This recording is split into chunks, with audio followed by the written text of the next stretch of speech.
हमारे साथ आसिफ मुश्तबा साहब है। आसिफ भाई, पिछले जुमा को भी वायलेंस हुआ मुल्क में नूपुर शर्मा एहानत रसूल के मामले में, और पिछले 2 दिन से फिर एहतजाज हो रहा है। दोनों एहतजाज और दोनों दिन वायलेंस भी हुआ, आपको क्या फर्क लगता है? क्या फर्क है दोनों एहतजाज और दोनों दिन हुए वायलेंस में? देखिए, मुझे लगता है कि ये सबसे ज़रूरी सवाल है कि इन दोनों वायलेंस के रूट कॉज पे डिस्कशन करें।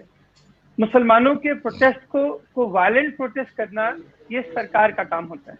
आप एंटी सी प्रोटेस्ट देखिए, जब जब मुसलमानों ने इस मुल्क में अपने हिसाब से प्रोटेस्ट किया है और उस प्रोटेस्ट में जब तक हिंदुत्व गूंज की या सरकार की एंटर नहीं होती, एक्टिवली जो प्रोटेस्ट मतलब एक राइटर्स की भूमिका निभाए, तब तक लार्जली प्रोटेस्ट पीसफुल होते हैं। शाहीन बाग का पूरा प्रोटेस्ट 101 दिनों का पीसफुल। आप हैदराबाद के मिलियन मार्च को देखिए, वो पीसफुल। इस मुल्क में सैकड़ों शाहीन बाग बने, वो सारे पीसफुल। जाफराबाद का प्रोटेस्ट तब तक पीसफुल था जब तक वहां पे अमित शाह जो है जाके ये ना कह दिए कि आप बटन इतनी जोर से दबाओ कि बटन यहाँ दबे और इसका करंट शाहीन बाग में हो। पूरे दिल्ली का प्रोटेस्ट एंटी सी तब तक पीसफुल रहा जब तक कि अनुराग ठाकुर और ये सब इन जैसे मिनिस्टर्स ने नहीं कहा कि देश के गद्दारों को गोली मारो सालों को। आप अगर एंटी सी प्रोटेस्ट और मुसलमानों के बाकी प्रोटेस्ट को देखेंगे तो पुलिस का इन प्रोटेस्ट के टाइम में एक ही रोल रहता है कि इसको इंस्टिगेट करे। तो वायलेंस जो मुसलमानों के प्रोटेस्ट में होते हैं वो स्टेट इंस्टिगेटेड वायलेंस है। 20 दिसंबर 2019 को जब एंटी सी प्रोटेस्ट यूपी में हुए तो 23 प्रोटेस्टर्स को पुलिस ने सीने पे गोली मारा और उनको शहीद कर दिया। जब मुसलमान असम में प्रोटेस्ट करता है उसके घर को बुलडोज कर देते हैं।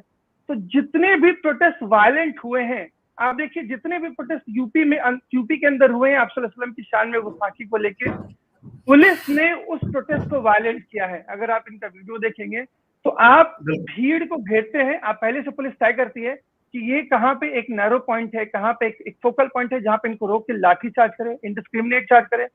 आप रांची का वीडियो देखिए, एक लड़का जो सिर्फ इस्लाम जिंदाबाद का नारे लगाता है उसको आप डायरेक्ट, आप देखिए स्टेट पुलिस किस हिसाब से प्रोटेस्टर्स को, मुस्लिम प्रोटेस्टर्स को डायरेक्ट गोली मारती है। तो स्टेट का रवैया प्रोटेस्ट को लेके एकदम साफ है। अगर आप मुसलमान हैं और अगर आप पीसफुल भी सड़कों पे एहतजाज करें तो आपको राइट नहीं है, आपकी इस प्रोटेस्ट को वायलेंट करेंगे। और प्रोटेस्ट को वायलेंट करने के बाद शहीद भी मुसलमान होते हैं, उनके घर भी तोड़े जाते हैं और उसके बाद इनडिस्क्रिमिनेट नंबर में उनको अरेस्ट किया जाता है। दिल्ली दंगों में आप देखिए पूरे तरीके से स्टेट का रोल रहा है। पुलिस ही प्रोटेस्टर थी, पुलिस ही राइटर्स थी, कई जगह पे उन्होंने राइट किए, मुसलमानों को मारा और बाद में मुसलमान को अरेस्ट किया। अभी का जो प्रोटेस्ट है और जो वायलेंस है वो अलग है, क्योंकि आप इस वायलेंस में देखिए यहाँ स्टेट का इंस्टिगेशन नहीं है, ये लोग खुद ही नाराज होकर निकले हैं और इन्होंने एक वायलेंट रूप अख्तियार किया। तो मुल्क में मुसलमानों का प्रोटेस्ट जो वायलेंट होता है, हो जाता है, उसमें सरकार का फ्रंट रोल है। और अभी के प्रोटेस्ट, लेकिन जो अभय भाई ने जो बोली ना कि जब 1942 में जब क्विट इंडिया मूवमेंट वायलेंट हुआ तो गांधी ने ये बोला कि जो ऑपरेशर है, ऑपरेसर का जुल्म और जो विक्टिम का वायलेंस है, इसमें कोई समानता नहीं है। ऑपरेसर का जुल्म इतना बड़ा है कि उसके सामने एक विक्टिम का वायलेंट प्रोटेस्ट भी छोटा मालूम होता है।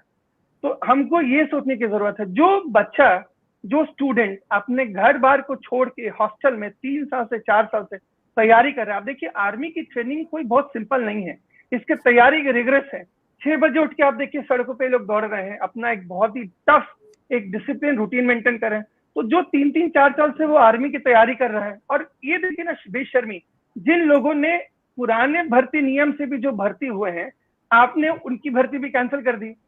तो एक तरीके से तो दोगलापन है, आप उनकी भर्ती, उनको सरकार को मतलब नहीं है। तो जैसे मशकूर भाई ने कह रहे हैं ना कि जो राष्ट्रवादी स्वघोषित राष्ट्रवादी हैं, तो इनके स्वघोष में देखिए विक्टिम कौन हो रहा है, एक्चुअली 80% हिंदू कम्युनिटी है, ये हिंदू यूथ ही जिसको विक्टिम बना रही है। तो इनका जो प्रोटेस्ट है एक मुसलमानों के प्रोटेस्ट से बहुत अलग है, क्योंकि सरकार का नजरिया दोनों को प्रोटेस्ट को लेकर बहुत अलग है। तो मैं भी, हालांकि बुलडोजर से घर तोड़ना किसी भी लोकतंत्र के लिए बहुत ही शर्मनाक बात है, कि आप एक बात ये भी कहते हैं कि डिसेंट किसी भी डेमोक्रेसी का एक बेहतरीन स्तंभ है, या आप किसी चीज का प्रोटेस्ट करें, आप सरकार से खिलाफ नाराजगी जाहिर करें, ये डेमोक्रेसी को स्ट्रेंथन करता है। और उसके उलट जब मुसलमान वही काम करे तो आप उसके घर तोड़ देते हैं। तो ये उम्मीद करना भी बहुत बेवकूफी हो कि क्या इन प्रोटेस्टर्स पे भी बुलडोजर चलाएगी। लेकिन आप देखिए सरकार का दोगला रवैया साफ है। एक जगह मुसलमान की प्रोटेस्ट को वायलेंट करके वो लोग इनडिस्क्रिमिनेट वे में एक ऑप्रेस करते हैं, उनको मारे, उनके घर तोड़ दिए। और अभी के इन पूरे प्रोटेस्ट में सरकार का रोल आप देखिए, एक पुलिस जो है एकदम मतलब एकदम बेबस नजर आ रही है। तो सारा इनका जो गुस्सा है, सारी इनकी जो इनको हेकड़ी है, सारी इनकी जो बदमाशी है, ये सिर्फ मुसलमानों के सामने ही नजर आती है, बाकियों के सामने ये घुटने टेक देते हैं। तो ये दोनों प्रोटेस्ट अलग है। जो भी वायलेंस हुआ है मुसलमानों के प्रोटेस्ट के बाद और जो वायलेंस अभी हुआ है, इसमें कोई सिमिलरिटी नहीं है। और ये बहुत हाई टाइम है कि इन दोनों प्रोटेस्ट को, दोनों वायलेंस को हम एक जगह कंबाइन नहीं करें, इसको अलग अलग पर्सपेक्टिव में देखें। जी शम्स भाई।